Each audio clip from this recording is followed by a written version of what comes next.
Today is Tuesday, November 29th. What to expect from a rare and potentially dangerous storm moving across the U.S. today, and what to know about the world's largest active volcano now erupting. Also, the president is asking Congress to take action to stop a potential nationwide strike. Will they do it, and should they? Plus, what's happening on and off the field as the U.S. takes on Iran at the World Cup today. Why there's a war of words between Elon Musk and Apple. What's 2022's word of the year? And big and small ways to take part in Giving Tuesday. Those stories and more news coming up. Welcome to The Newsworthy. All the day's news in around 10 minutes. Fast, fair, fun, and on the go. I'm Erica Mandy. Thanks so much for being here. You ready? Let's do this. Today, millions of Americans are preparing for what could be a dangerous storm outbreak across the South. The Storm Prediction Center issued a level 4 out of 5 risk for severe weather today, which is pretty rare for November. It's even more rare for forecasters to be so sure of the risk a day before the storm hits. That's only happened 7 times in the past 20 years. So the takeaway here is this could be a particularly harmful storm. It's expected to bring strong winds, flash flooding, and long-track tornadoes starting this afternoon and lasting through early tomorrow morning. The worst of it is on track to hit parts of Arkansas, Louisiana, Tennessee, and Mississippi. After today, the storms will move into the Tennessee Valley, but they are not expected to be quite as strong by tomorrow. Still, anyone in the path of these storms is being asked to prepare for the worst, to be no more than 5 minutes away from a sturdy tornado shelter, and have a few ways to be alerted if a warning is issued in your area. For the first time in nearly 4 decades, Hawaii's Mauna Loa volcano has started to erupt. It's the largest active volcano in the world. In fact, it's so large it covers half of Hawaii's Big Island. Waves of orange, glowing lava started shooting out from Mauna Loa yesterday. Thankfully, the lava is not expected to reach populated areas, but people who live on the Big Island are still being asked to keep their guards up since that could change quickly. Air quality is also a concern, and an ashfall advisory is in effect since volcanic ash can irritate people's eyes and lungs. If you have a trip to Hawaii planned soon, tourism officials say you should still be okay, but you might want to double-check your flight plans. Already, Southwest Airlines started canceling a few flights to and from Honolulu because of air quality concerns. China's government is sticking with its zero-COVID policies, even as protests grow around the country. We already told you about the thousands of people who took to the streets in China over the weekend, calling for the Chinese president to resign. Well, now even more people are rallying, most recently in Hong Kong. They're upset over restrictions that can confine people to their homes for months at a time. Some say the policies are not scientific or effective. But China's leaders disagree and say the strict measures are all in an effort to avoid mass COVID deaths. Either way, this is a pretty rare show of discontent in the communist country, where views are censored online and protests are often broken up with force. All of this turmoil in China could end up impacting technology here in the U.S. These latest protests come after weeks of worker unrest at the Foxconn factory in China.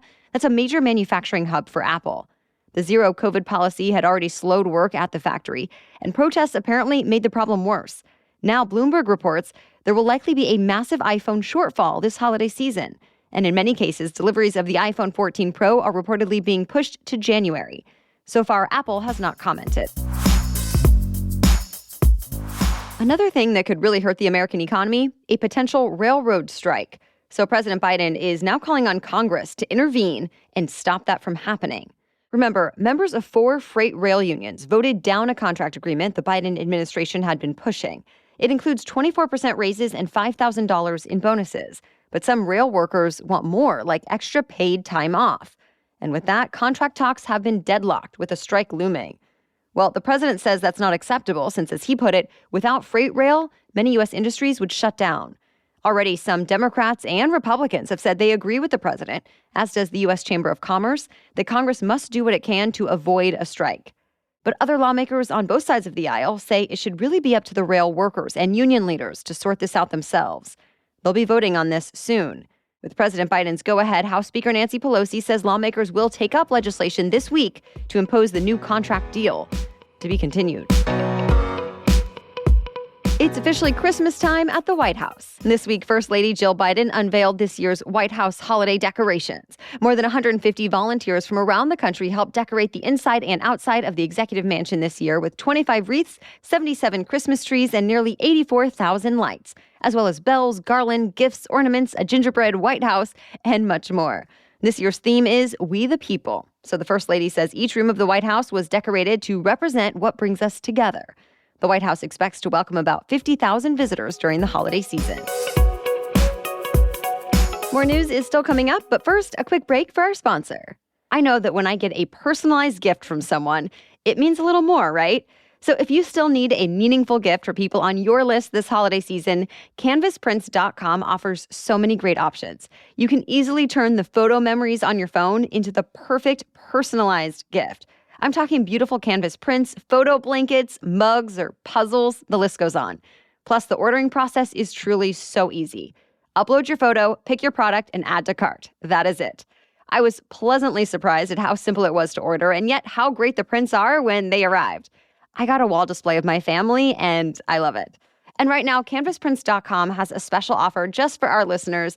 Go to canvasprints.com and use the code Newsworthy25 to get 25% off your entire order of canvas prints, canvas wall displays, metal prints, photo tiles, photo blankets, and pillows, and much more. Find the perfect holiday gift for everyone on your list and save with this amazing offer. That's canvasprints.com and use the code Newsworthy25 for 25% off your entire order. In one of today's most anticipated World Cup matches, the United States is taking on one of its biggest opponents, both on the field and in the world of geopolitics, Iran. It's a high-stakes match that will determine whether the U.S. men's soccer team moves on or gets sent home. And their match today is taking place as Iran is being rocked by some of the most intense protests across the country in years. Huge demonstrations have been raging in Iran going back to September, when a young Iranian woman died in police custody. Since then, human rights groups say hundreds of anti-government demonstrators have been killed. The Iranian World Cup soccer team has also held a protest. Players refused to take part in singing their country's national anthem during their opening match. Tensions between the U.S. and Iran rose over the weekend when the U.S. team tweeted out a photo that altered the Iranian flag to insult the Iranian government, though it was later deleted. Then, at a press conference just yesterday, Team USA's coach and captain were peppered with numerous questions from Iranian journalists on topics ranging from mispronouncing the name of Iran to racism in America. So, unrelated to soccer and seemingly meant to make them look bad. If you do want to watch the drama unfold on the field, the game starts today at 2 p.m. Eastern, 11 a.m. Pacific.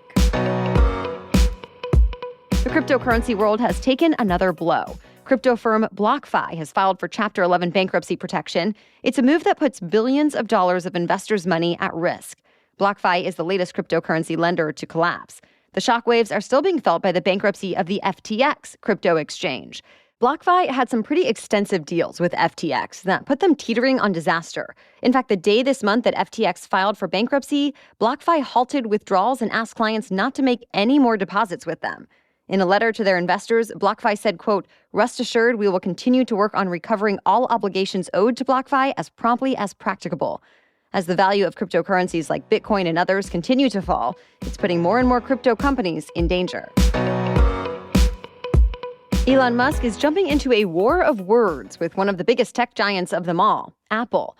Musk says Apple is threatening to remove Twitter from its App Store and has already stopped spending money on Twitter ads.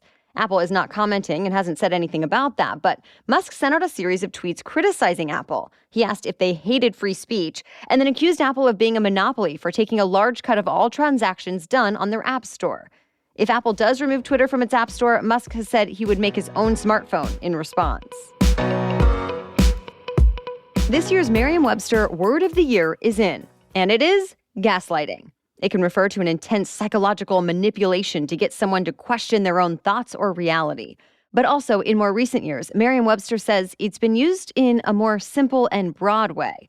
It's now defined as, quote, the act or practice of grossly misleading someone, especially for one's own advantage.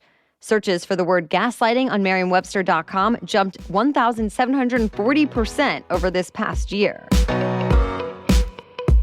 Today is Giving Tuesday. The day began 10 years ago as a way to recognize those who unselfishly help others. At its heart, Giving Tuesday is about donating to whatever you think is meaningful or to whomever you think deserves it. You could give money to a local cancer research foundation, or you could simply write a thank you letter to someone who has helped you. You could donate some of your clothes, toys, and electronics, or you could give your time to help clean up a local neighborhood or bring a new mom a meal. There are endless ways you could choose to give back and make the world a little better today. 85 countries around the globe now recognize Giving Tuesday. It's also the day the Salvation Army typically brings out their iconic red kettles and ringing bells. Well, that's it for the main news today, so now it's time for Trivia Tuesday, when we ask a different trivia question every week. But first, this podcast is sponsored by BetterHelp. So I realized over the last year that parenting, unfortunately, does not come with a user manual.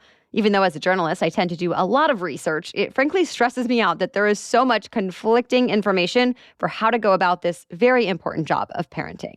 Well, therapists are trained to help us navigate all of these big life transitions and new challenges in life. Therapy has helped me better cope with the stress and newness of it all, and to trust my own instincts and capabilities more. As the world's largest therapy service, BetterHelp has matched 3 million people with professionally licensed and vetted therapists available 100% online. Plus, it's affordable. Just fill out a brief questionnaire to match with a therapist. If things aren't clicking, you can easily switch to a new therapist anytime. It couldn't be simpler. No waiting rooms, no traffic, no endless searching for the right therapist. Learn more and save 10% off your first month at betterhelp.com/newsworthy. That's betterhelp, HELP.com/newsworthy. Okay, now back to Trivia Tuesday. And in honor of Giving Tuesday, today's trivia question is, in the 1970s, the Village People created a tune honoring which nonprofit? You can answer the question and play along on Instagram. Find and follow us at NewsworthyPod. Look for the trivia quiz in our Instagram stories today. As for last week's trivia question, which country won the first ever soccer World Cup in 1930? The answer is Uruguay. The first World Cup tournament was organized after the Olympics dropped soccer following the 1928 games. Fast forward to 1930, and in the final game of the first World Cup, Uruguay faced off against Argentina, the same team they beat in the Olympic gold medal game 2 years before. And Uruguay came out on top again with a score of 4-2. Uruguay may have won the first World Cup, but they are far from the lead when it comes to the country that has the most World Cup titles. That honor goes to Brazil.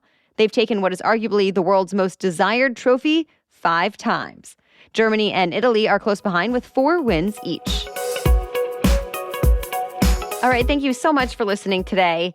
If you're interested in supporting the work we do here and want ad-free episodes as well, become a Newsworthy Insider. You can learn more about this at thenewsworthy.com/insider. Thank you so much in advance. All right, we'll be back with another news roundup tomorrow. Until then, have a great day.